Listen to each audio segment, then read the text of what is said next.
안녕하세요. 서울탑치과의 염문석 원장입니다.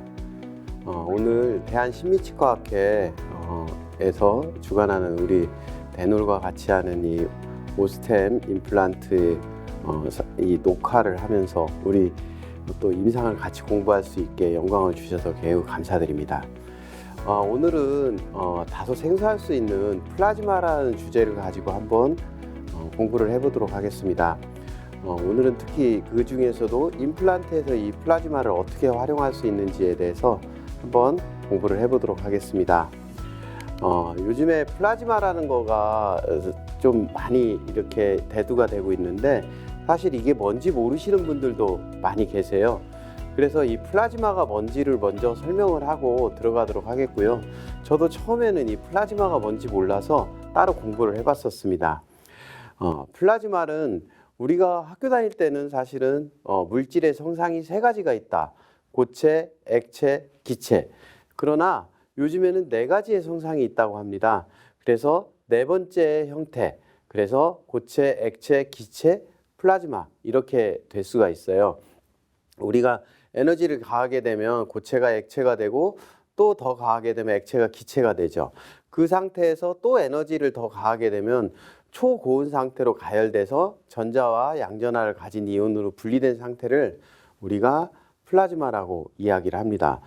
근데 이거 본 적이 없다 이렇게 얘기를 하시는 분도 있을 수 있는데 알고 보면 우리 우주의 대부분이 플라즈마입니다.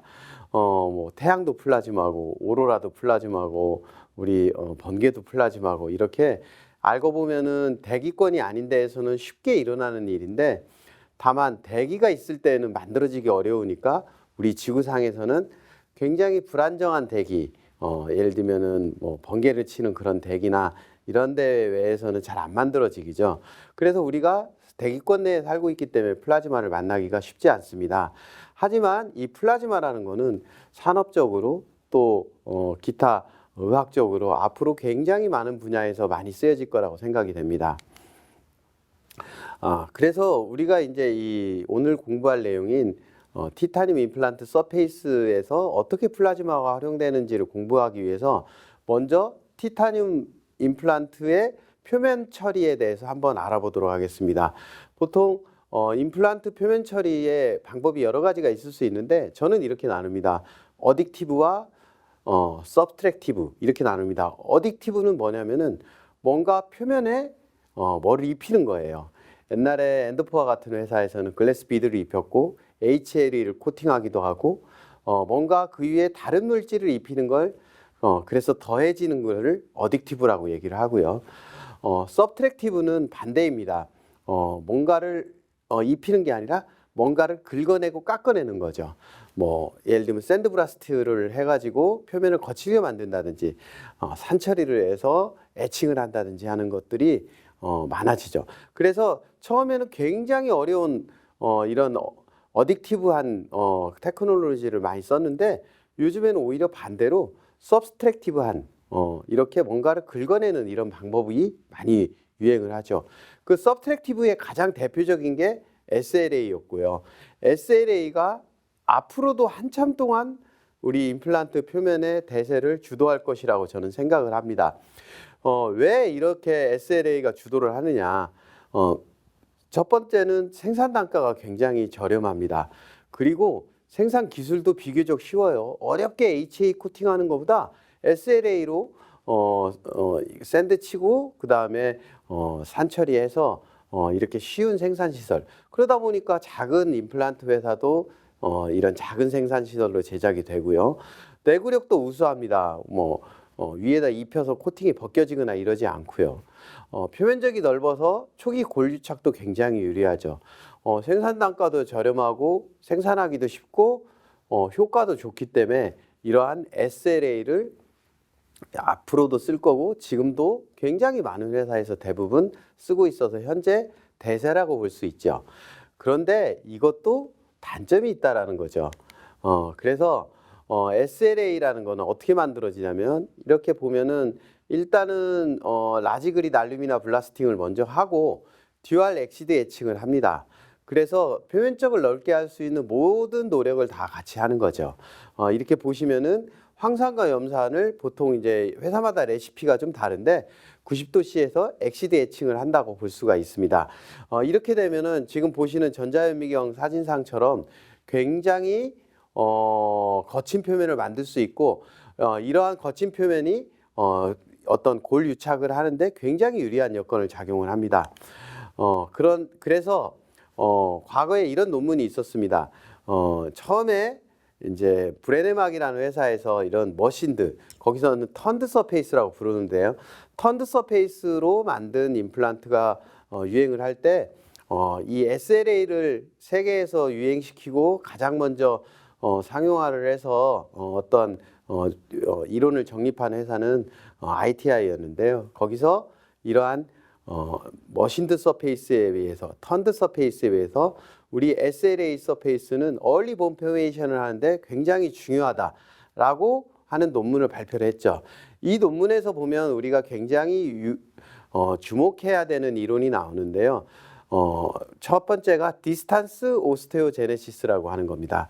이렇게 보시다시피 본이 임플란트와 컨택을 해서 오세오 인테그레이션이 될 때는 이렇게 두 가지 중에 하나를 거칩니다. 바깥쪽에 있는 뼈에서부터 안쪽에 있는 임플란트 쪽으로 자라면서 오는 이러한 디스탄스 오스테오제네시스가 일어나는 거죠. 그래서 턴드 서페이스, 스무스 서페이스에서는 바깥쪽에서 뼈가 자라면서 안쪽으로 들어온다. 이렇게 정립이 돼 있었던 거를 SLA라는 이렇게 표면적이 넓고 초기 골유착, 그 다음에 단백질이나 혈액이 잘 젖으면서 이미 임플란트 표면에서부터 뼈가 만들어지면서 나온다는 거죠.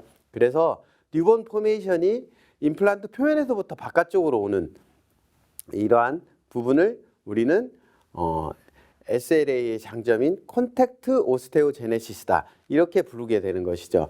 그래서 이 두 개념을 정립을 하면서 우리가 이 두 가지의 오세오 인테그레이션의 초기 반응이 이렇게 일어나는 거구나라는 것을 알게 되었죠. 보통 이렇게 돼서 모든 SLA가 이렇게 될 줄 알았어요. 그런데 그렇지 않다라는 거죠. 거기에 유일한 단점이 대두가 되게 되는데 그거는 아까 처음에 있었던 그 논문과 반대로 소수성을 가지고 있다는 거죠. 왜 아까 처음에는 친수성이 있어서 콘택트 오스테오제네시스가 일어난다고 했는데 왜 SLA가 소수성을 가지느냐, 그리고 친수성이 뭐가 그렇게 중요하느냐 이렇게 얘기를 하실 수가 있습니다. 그래서 오늘 그 부분을 일단 공부를 하고 들어가겠습니다. 보통 임플란트라는 게 심게 되면 항상 정해진 길만 달리지 않죠. 과거에는 일일이 발치를 하며 굉장히 오랜 시간 여러 달을 기다렸다가 뼈가 다 된 걸 확인하고 플랩을 열고 임플란트를 넣고 다시 플랩을 닫고 또 오세오 인테그레이션이 될 때까지 6개월, 3개월 정도 이렇게 정해진 길만 달리게끔 했는데 요새는 발치 즉시도 있고 이미디어트 로딩도 있고 여러 가지 험난한 상황들을 직접 가야 되는 상황이 많이 생기게 됐죠. 자, 이게 여기서 왜 친수성과 소수성이 있는 임플란트로 나뉘게 되는지를 한번 보겠습니다. 지금 동일한 날에 동일한 생산번호를 가진 두 개의 똑같은 사이즈의 임플란트를 가지고 테스트를 해보면 하나는 굉장히 혈액이 잘 딸려오는 걸 보실 수가 있고요. 하나는 잘 딸려오지 않는 걸 보실 수가 있을 겁니다. 왜 이런 차이가 날까요? 이 부분에 대해서 한번 공부를 해보도록 하겠습니다. 보통 오세오 인테그레이션이 일어나려면 일단 드릴이 와서 뼈 안에 있는 이러한 혈관과 거기에 있는 백혈구, 적혈구가 저렇게 터져나오게 되죠. 그렇게 터져나오게 되면 먼저 어떤 블라드 클롯이 형성이 되면서 임플란트 표면에 저렇게 블라드 클롯이 달라붙어야 되죠. 그 블라드 클롯이 달라붙으면서 거기에 단백질들이 달라붙고 표면에서부터 오스테오블라스틱 셀이 작용을 하면서 표면에서부터 뼈가 만들어지면서 생기는 콘택트 오스테오제네시스가 일어나게 됩니다. 이렇게 되려면은 일단 표면에 치수성이 있어야 되는데 이러한 치수성이 초기 골 유착에서는 가장 중요한 요소라고 할 수가 있겠습니다. 거기서부터 단백질이 만들어지고 거기서부터 뼈가 올라와야 되기 때문이죠. 그래서 이렇게 콘택트 오스테오제네시스는 저렇게 임플란트 표면에서부터 본이 자라서 바깥쪽으로 나오면서 갭을 메워주는 거를 콘택트 오스테오제네시스라고 하고요. 그 다음에 반대로 과거의 턴드 서페이스 개념, 치수성이 없는 서페이스에서는 그렇게가 되지 않기 때문에 바깥쪽에서부터 뼈가 자라면서 들어오다가 결국 임플란트를 물게 되는 디스탄스 오스테오제네시스가 일어나게 됩니다. 이렇게 되면은 그동안에 본이 형성되는 과정에 임플란트와 본의 갭이 생기게 되고 그 부분으로 박테리얼 인베이전이나 또는 임플란트가 움직일 수 있는 그러므로 생길 수 있는 어떠한 불순물이 들어갈 수 있는 계기가 되는 거죠. 그래서 이론적으로 보면 콘택트 오스테오제네시스가 매우 유리하다고 볼 수가 있습니다. 그래서 우리가 추구해야 되는 거는 이러한 콘택트 오스테오제네시스를 일어나게 해야 되는데 이때 가장 중요한 게 아까 보여드렸던 이런 초창기에 혈액이 달라붙을 수 있는 치수성이 가장 중요한 성공의 열쇠라고 할 수가 있겠습니다. 그래서 그 초기에 작용하는 블러드 클롯을 위해서는 반드시 콘택트 오스테오제네시스가 일어날 수 있는 초기에 어떤 친수성이 가장 중요한 역할을 한다고 볼 수가 있겠습니다. 그래서 보시다시피 친수성이 좋은 이러한 임플란트 같은 경우는 콘택트 오스테오제네시스가 일어나기 굉장히 좋은 여건이 되는 거고요. 이런 경우는 콘택트 오스테오제네시스가 일어나기 어려운 여건이 되는 것이죠. 그래서 우리가 콘택트 오스테오제네시스가 일어나게끔 친수성을 가지게끔 만들어야 가장 성공률을 높이고 빠른 시간에 로딩을 할 수 있는 이런 임플란트가 되는 거죠. 그런데 이게 왜 차이가 나느냐? 아까 이거를 연구하신 분이 이 미국에 계신 오가와 교수님이 계세요. 그분이 어떤 티타늄 원판에다 놓고 SLA 표면 처리를 한 다음에 그걸 가지고 테스트를 했습니다. 그래서 그걸 가지고 1주, 2주, 넉 달 이렇게 기다려서 테스트를 해봤더니 4개월이 지난 다음에는 이러한 티타늄 서페이스에 굉장히 소수성이 점점 생긴다는 거죠. 왜 그러나 봤는데 그 위에 하이드로카본이라고 하는 불순물이 올라가고 그 하이드로카본이 마치 코팅막처럼 SLA 표면에 올라가면서 그게 임플란트의 친수성을 저해하는 굉장히 큰 요소가 된다. 그래서 이게 티타늄 임플란트도 세월이 지남에 따라 점점 나이가 든다. 이런 정립을 해서 굉장히 센세이션한 결과를 냈죠. 그것을 저희들이 바이올로직 에이징, 우리 임플란트의 노화라고 얘기를 할 수가 있습니다. 그래서 이러한 노화의 과정들을 보면 여러 가지 원인에 의해서 생깁니다. 보통 우리가 임플란트의 처리 과정을 보면은 보통 우리가 엑시드 애칭을 해서 그 다음에 클린싱을 하죠. 그 다음에 감마멸균이라고 하는 소독을 거의 대부분의 임플란트 회사가 넣고 있고요. 그 다음에 그게 유통되고 그래서 감마 처리하고 유통되는 과정이 있는데 유통되는 게 보통 한 4개월 이상 되는 경우가 허다하지 않습니까?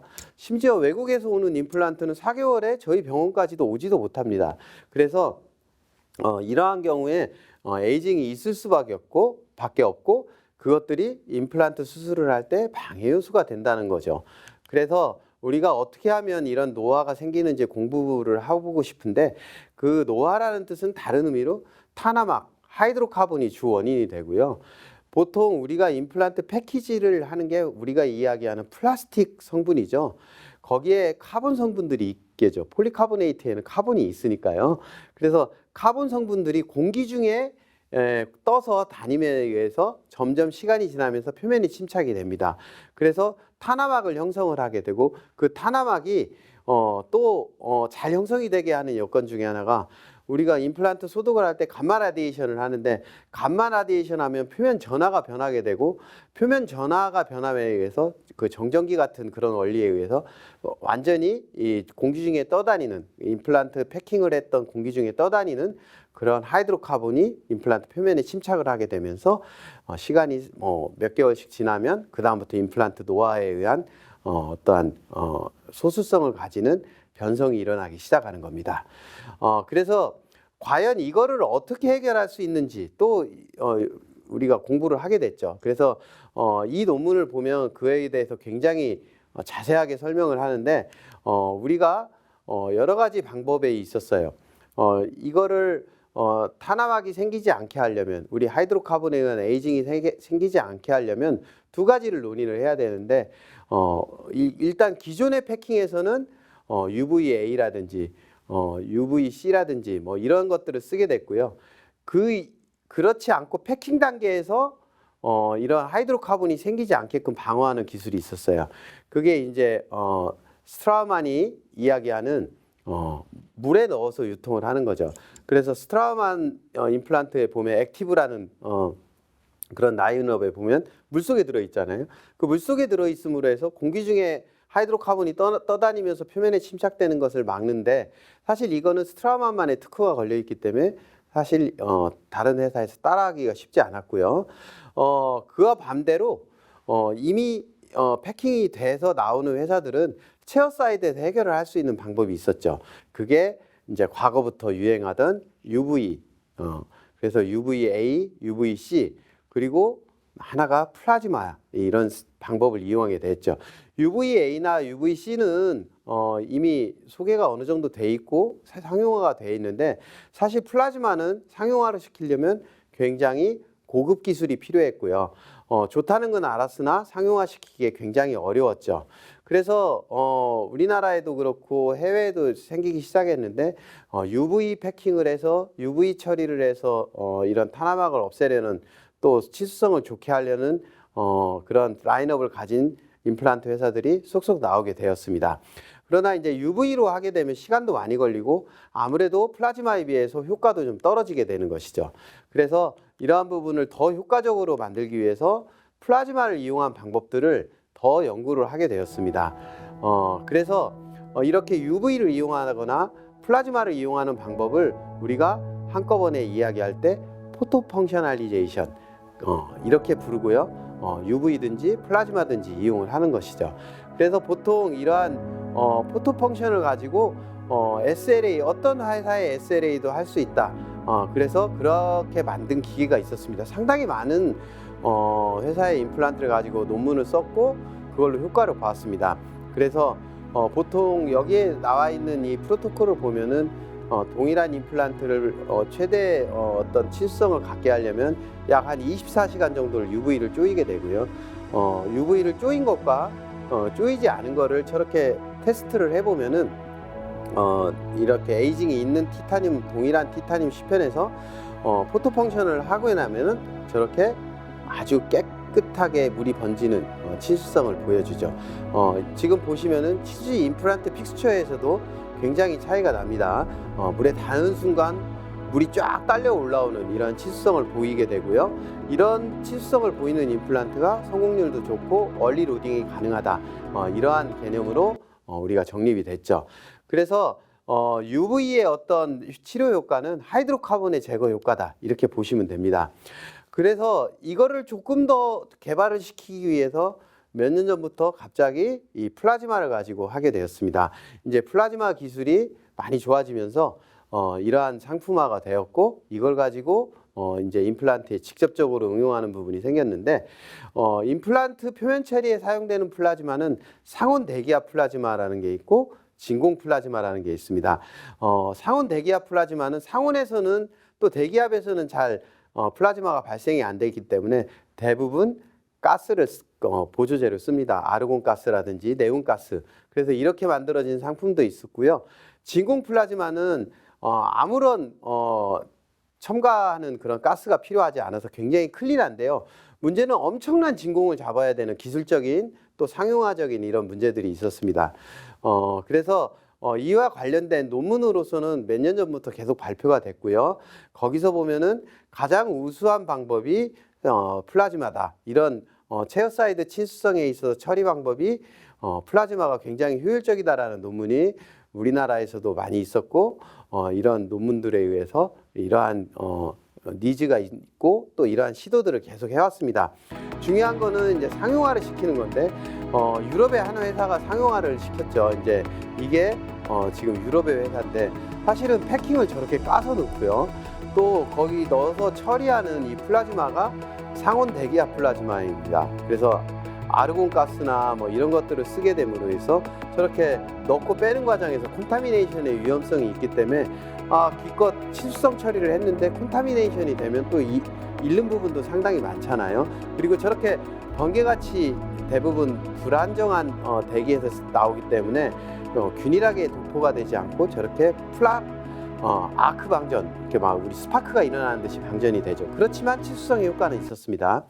그래서 저는 사실 모 업체와 이런 진공 플라즈마 시제품을 만들려고 했고요.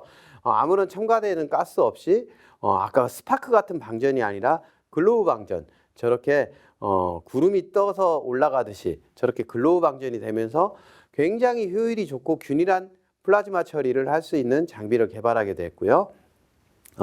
이 하이드로카본의 제거, 그 다음에 초신수성, 그 다음에 어떤 전화적 안정성까지 세 가지의 이점을 다 잡을 수 있는 그러한 부분을 봤죠. 그래서 처음에 이제 이 논문을 쓰게 되었고요. 여기 보시다시피 처리하고 나면은 이제 테스트를 해보면 이게 이제 물을 떨어뜨렸을 때 접촉각을 나타내는 거거든요. 접촉각이 많이 누워서 평면에 가까워질수록 우리가 친수성이 굉장히 좋아지는 건데 굉장히 효과가 좋았습니다. 그래서 친수성이 좋아지는 효과와 그리고 그에 따라서 또 하이드로카본을 제거하는 효과를 보게 됐죠. 뭐니 해도 중요한 것 중에 하나가 이런 실용성입니다. 지금 이렇게 오스템 임플란트 같은 경우는 패키지를 까서 완전 오픈하지 않고 위 뚜껑만 열어서 콘타미네이션 되지 않게 각 회사별로 패킹을 개발을 해놓고 저 상태에서 플라즈마 처리를 하게 됩니다. 지금 보시다시피 이렇게 글로우 방전이 일어나고 임플란트 표면에 완벽한 친수성과 하이드로카본의 제거가 이루어진 다음에 저렇게 이 친수성을 가진 상태로 식립이 되고 요즘에 개발을 하고 있는 거는 고리식제에서도 충분한 효과를 볼 수 있도록 이렇게 개발을 했습니다. 고리식제 역시도 초기 골유착에서 블라드 클롯이 잘 달라붙어 있을수록 이러한 고라가 잘 된다는 논문은 굉장히 많이 나와 있습니다. 그래서 그 이후에 테스트를 해봤더니 이렇게 처리 시간에 따라서 굉장히 좋은 친수성을 보여주고 있었습니다.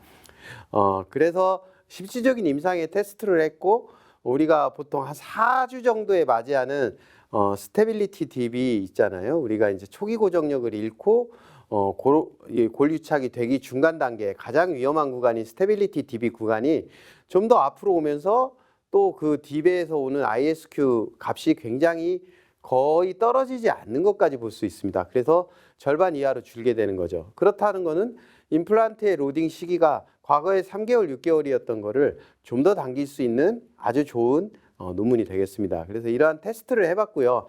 또 보통 UV는 이 빛을 쪼이기 때문에 하이드로카본을 제거하기가 쉽지 않습니다. 하이드로카본은 보통 전하에 의해서 걸려 있기 때문에 실질적으로 빛으로서 이 전하의 표면을 떼어낼 수 있는 전하를 걸어준다는 게 쉽지 않은데 이런 플라즈마는 전하를 직접 임플란트 표면에 걸기 때문에 충분한 하이드로카본을 제거할 수 있는 전하가 걸리게 되면서 하이드로카본의 제거에서 굉장히 효율적이라고 할 수가 있겠습니다. 그래서 이에 대해서 많이 테스트를 했고 또 하나가 이렇게 처리를 하고 났는데 우리가 어렵게 만든 임플란트 표면이 망가져 버린다거나 표면에 변화가 생기면 안 되기 때문에 그걸 다시 또 전후를 쌤 사진을 봤어요. 그래서 현미경적으로 전혀 문제가 없다는 걸 확인을 해야만 가치가 있고 또 이거는 엄청나게 센 진공을 가지는 진공 플라즈마에서 보통 샌드블라스트를 하고 나면 제거를 한다고 워싱을 해도 사실은 다 없어지지 않거든요. 샌드하고 남은 불순물들이 임플란트 표면에 달라붙어서 어느 정도는 무시되며 있었는데 그러한 진공을 잡는 효과에 의해서 불순물들이 진공 필터 안으로 다 빨려나가면서 부수적으로 불순물 제거와 하이드로카본 제거, 친수성 이 세 가지를 전부 잡아낼 수 있었죠. 그래서 이러한 현미경 사진을 보면 이쪽에서 있었던 불순물이 진공을 잡으면서 플라즈마를 하고 났더니 이렇게 깨끗하게 떨어져서 클린한 표면이 되는 것을 알 수가 있습니다. 실질적으로 셀 어태치먼트를 위한 액틴 사진이나 기타 이런 것들을 측정하는 지표들이 있는데 이러한 지표에서 UV 대비 현저하게 증가된 어떤 결과를 볼 수가 있었고요. 이러한 것들은 직접적으로 오세오 인테그레이션이 되는데 굉장히 중요한 도움적인 요소로 작용을 하게 될 겁니다. 그래서 요즘에 이미디어트 로딩이나 발치 즉시나 이런 경우에서는 이러한 지표들이 굉장히 큰 도움이 되거든요. 그래서 이제 어떤 임플란트의 트렌드가 상악 6개월, 하악 3개월 정도 기다리고 어떤 발치 즉시를 못하고 이런 과거에 몇십 년 전의 어떤 개념에서 이제 이렇게 포토 펑션, 플라즈마나 UV 같은 이런 포토 펑션이 나오면서 새로운 국면으로 우리가 리서치를 하고 연구를 해야 되는 그러한 학문이 돼가는 것 같습니다.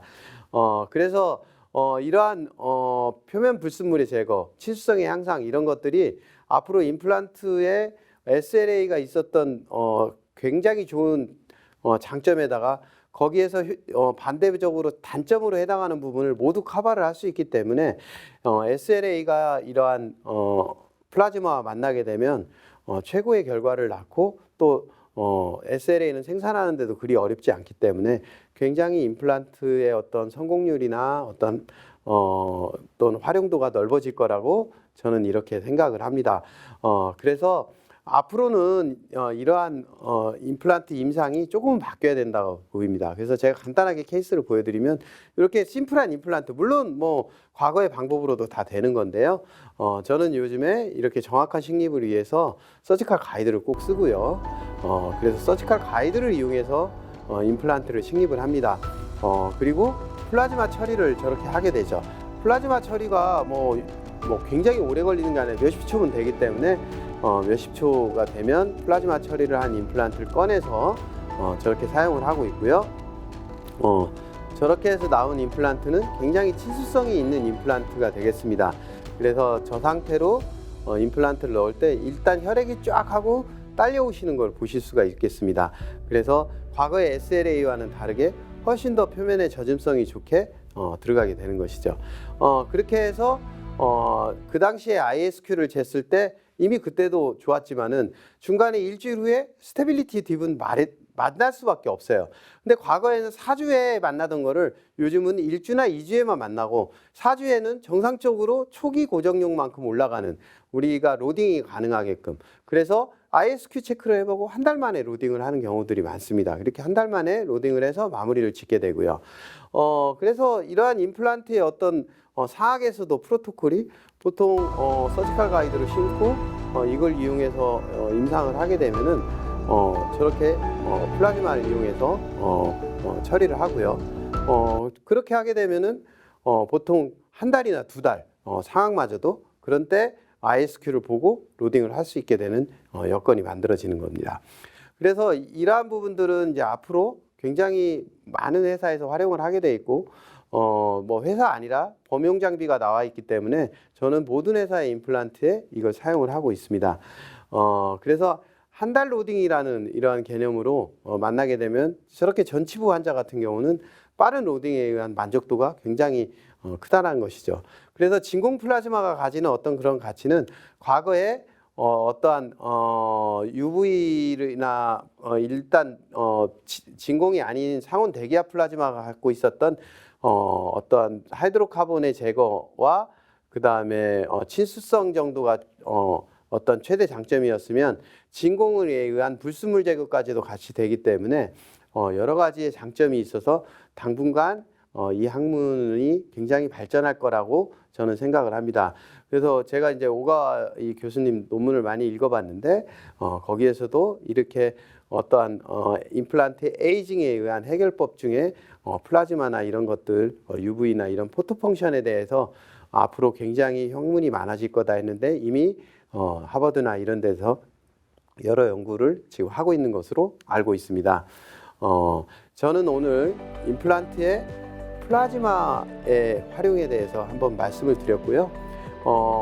이거 외에도 임플란트 말고도 이제 치과에서 쓸 수 있는 게 여러 가지가 있어요. 예를 들면은 세멘테이션 할 때 우리가 크라운이나 이런 것들을 접착을 할 때 거기에 어떤 접착제를 발랐을 때 효율이 좋아지기 때문에 접착 강도의 증가.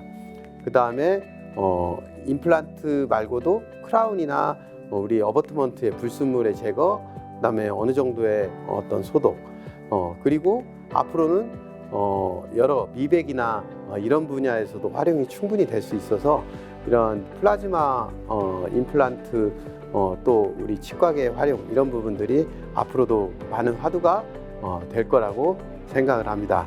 경청해 주셔서 감사합니다.